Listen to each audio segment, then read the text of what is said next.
ਅੱਜ ਦੇ ਦੌਰ 'ਚ ਨੌਜਵਾਨ ਪੀੜ੍ਹੀ ਵਿਦੇਸ਼ 'ਚ ਜਾ ਕੇ ਪੜ੍ਹਾਈ ਕਰਨ ਤੋਂ ਬਾਅਦ ਉੱਥੇ ਹੀ ਪੱਕਾ ਹੋਣਾ ਚਾਹੁੰਦੀ ਹੈ। ਅਸੀਂ ਆਮ ਹੀ ਵੇਖਦੇ ਹਾਂ ਕਿ ਪੰਜਾਬ ਤੋਂ ਵੱਡੀ ਗਿਣਤੀ 'ਚ ਵਿਦਿਆਰਥੀ ਬਾਹਰ ਜਾਂਦੇ ਨੇ ਤੇ ਉੱਥੇ ਜਾ ਕੇ ਉਹਨਾਂ ਨੂੰ ਕਈ ਔਕੜਾਂ ਦਾ ਸਾਹਮਣਾ ਕਰਨਾ ਪੈਂਦਾ ਹੈ। ਮੁਸੀਬਤਾਂ ਇੰਨੀਆਂ ਕੁ ਵੱਧ ਜਾਂਦੀਆਂ ਨੇ ਕਿ ਕਈ ਵਾਰ ਤਾਂ ਭੁੱਖੇ ਹੀ ਟਾਈਮ ਵੀ ਕੱਢਣਾ ਪੈਂਦਾ ਹੈ। ਮਹਿੰਗਾਈ ਵਧਣ ਦੇ ਨਾਲ ਵਿਦਿਆਰਥੀਆਂ ਦੀਆਂ ਪਰੇਸ਼ਾਨੀਆਂ ਵਧਦੀਆਂ ਜਾ ਰਹੀਆਂ ਨੇ ਅਤੇ ਅਗਲੇ ਸਾਲ ਦੀ ਫੀਸ ਭਰਨ ਲਈ ਇਹਨਾਂ ਦੇ ਮਾਪਿਆਂ ਨੂੰ ਹੋਰ ਕਰਜ਼ਾ ਲੈਣਾ ਪੈ ਸਕਦਾ ਹੈ।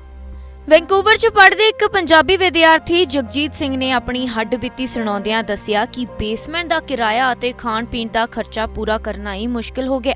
ਉੱਥੇ ਦੂਜੇ ਪਾਸੇ ਵੈਂਕੂਵਰ ਦੇ ਇੱਕ ਫੂਡ ਬੈਂਕ ਦਾ ਕਹਿਣਾ ਹੈ ਕਿ ਖਾਣ-ਪੀਣ ਵਾਲੀਆਂ ਵਸਤਾਂ ਲੈਣ ਲਈ ਆ ਰਹੇ ਨੌਜਵਾਨਾਂ ਦੇ ਵਿੱਚ 75% ਵਿਦਿਆਰਥੀ ਵਿਦੇਸ਼ੀ ਹੁੰਦੇ ਨੇ। ਸਿਰਫ ਰੋਟੀ ਦਾ ਪ੍ਰਬੰਧ ਹੀ ਔਖਾ ਨਹੀਂ ਹੋ ਗਿਆ, ਬਲਕਿ ਕਾਲਜ ਦੀ ਫੀਸ ਵੀ 8 ਗੁਣਾ ਵਾਧੇ ਨਾਲ ਆਸਮਾਨ ਚੜ੍ਹਦੀ ਨਜ਼ਰ ਆ ਰਹੀ ਹੈ। ਵਿਦਿਆਰਥੀ ਜਗਜੀਤ ਸਿੰਘ ਨੇ ਕਿਹਾ ਕਿ ਪੰਜਾਬ 'ਚ ਕੁਝ ਲੋਕ ਇਹ ਸੋਚਦੇ ਨੇ ਕਿ ਅਸੀਂ ਇੱਥੇ ਆ ਕੇ ਐਸ਼ ਕਰਦੇ ਹਾਂ, ਪਰ ਅਸਲੀਅਤ ਤਾਂ ਕੁਝ ਹੋਰ ਹੀ ਹੈ।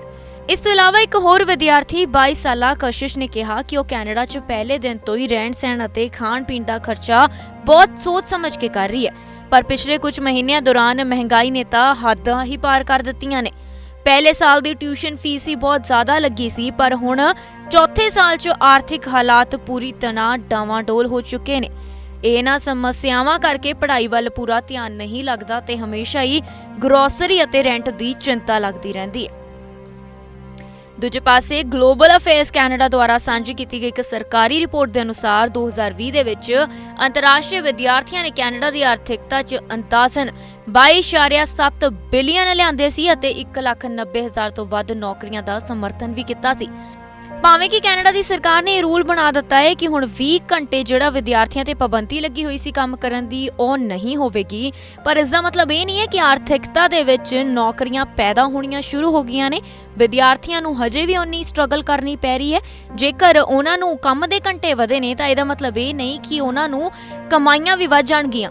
ਭਾਵੇਂ ਉਹਨਾਂ ਕੋਲ ਕਮਾਈਆਂ ਵਧਣਗੀਆਂ, ਉਸ ਦੇ ਨਾਲ ਹੀ ਉਹਨਾਂ ਨੂੰ ਆਪਣੀ ਪੜ੍ਹਾਈ ਅਤੇ ਜੌਬ ਦੇ ਵਿੱਚ ਬੈਲੈਂਸ ਬਣਾਉਣਾ ਓਨਾ ਹੀ ਔਖਾ ਹੋ ਜਾਵੇਗਾ।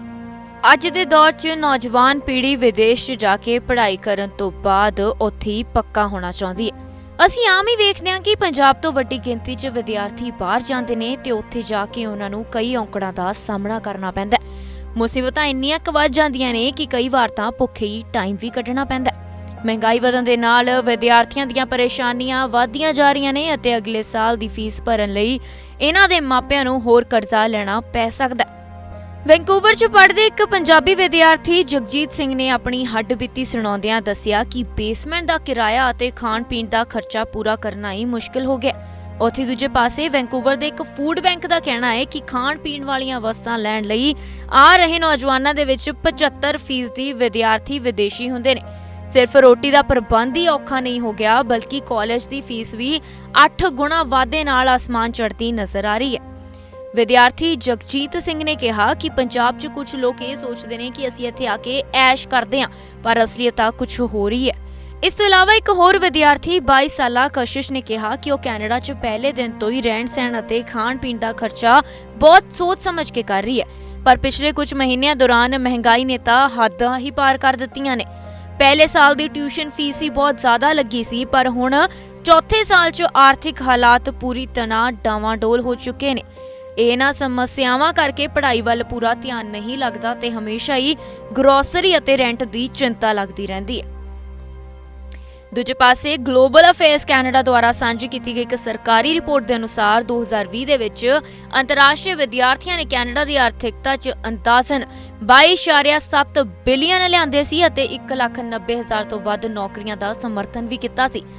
ਭਾਵੇਂ ਕਿ ਕੈਨੇਡਾ ਦੀ ਸਰਕਾਰ ਨੇ ਇਹ ਰੂਲ ਬਣਾ ਦਿੱਤਾ ਹੈ ਕਿ ਹੁਣ 20 ਘੰਟੇ ਜਿਹੜਾ ਵਿਦਿਆਰਥੀਆਂ ਤੇ ਪਾਬੰਦੀ ਲੱਗੀ ਹੋਈ ਸੀ ਕੰਮ ਕਰਨ ਦੀ ਉਹ ਨਹੀਂ ਹੋਵੇਗੀ, ਪਰ ਇਸ ਦਾ ਮਤਲਬ ਇਹ ਨਹੀਂ ਹੈ ਕਿ ਆਰਥਿਕਤਾ ਦੇ ਵਿੱਚ ਨੌਕਰੀਆਂ ਪੈਦਾ ਹੋਣੀਆਂ ਸ਼ੁਰੂ ਹੋ ਗਈਆਂ ਨੇ। ਵਿਦਿਆਰਥੀਆਂ ਨੂੰ ਹਜੇ ਵੀ ਉਨੀ ਸਟਰਗਲ ਕਰਨੀ ਪੈ ਰਹੀ ਹੈ। ਜੇਕਰ ਉਹਨਾਂ ਨੂੰ ਕੰਮ ਦੇ ਘੰਟੇ ਵਧੇ ਨੇ ਤਾਂ ਇਹਦਾ ਮਤਲਬ ਇਹ ਨਹੀਂ ਕਿ ਉਹਨਾਂ ਨੂੰ ਕਮਾਈਆਂ ਵੀ ਵੱਧ ਜਾਣਗੀਆਂ। ਭਾਵੇਂ ਉਹਨਾਂ ਕੋਲ ਕਮਾਈਆਂ ਵਧਣਗੀਆਂ, ਉਸ ਦੇ ਨਾਲ ਹੀ ਉਹਨਾਂ ਨੂੰ ਆਪਣੀ ਪੜ੍ਹਾਈ ਅਤੇ ਜੌਬ ਦੇ ਵਿੱਚ ਬੈਲੈਂਸ ਬਣਾਉਣਾ ਓਨਾ ਹੀ ਔਖਾ ਹੋ ਜਾਵੇਗਾ। Bureau report channel Punjabi.